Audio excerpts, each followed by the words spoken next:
Hi, this is Suzanne Clegg, and I just got off out of session with the client, and she asked a question, and I kind of broke through on how to answer it, so I thought I would share it with you too.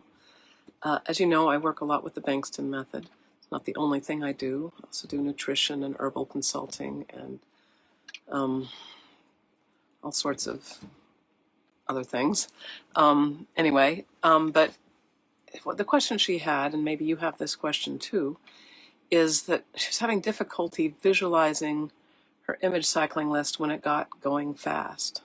She said she could see all the individual images, and she could do the image exercise. And she could even see her list when it was going as fast as like a bicycle tire, kind of blurry, or like a blender, or a lawnmower, or something, with a fan going around.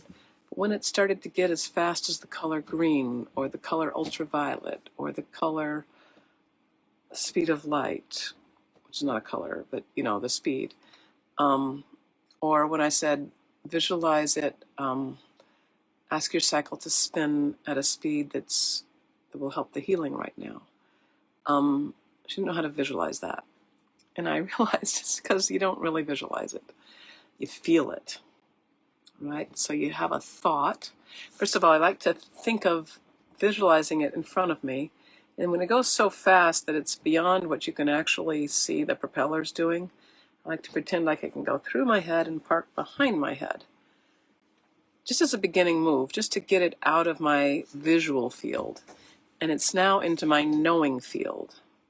You can just say, go faster, and you actually feel like a little lift. You can go slower, and you feel a little down, as if you're in a car or something going faster or slower. And you'll respond in your body will respond in different ways to different speeds. And so you know you're at the right speed because your body's telling you.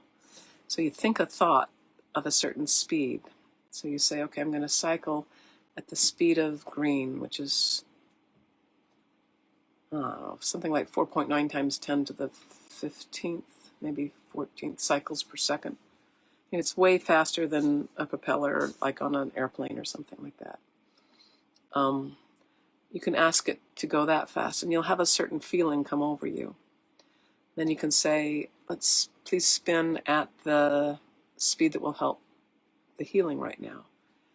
And it'll either go slower or faster.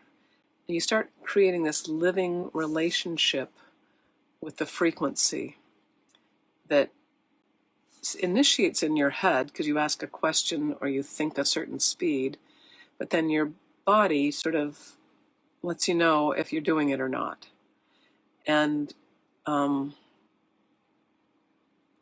so I could go on and on and on about the feelings that I train my clients to have so that they can have a living relationship to their cycling practice. But hopefully just that idea that when it's going so fast, you don't really visualize it anymore. You're just thinking the thought and being kinesthetically connected to the thought, and it's more of a feeling, okay? You don't have to keep it behind your head. That's just a trick to get it into an automatic part of your brain. You're not managing it in front of your nose anymore. Okay, great. Let me know if you'd like that, if that was helpful.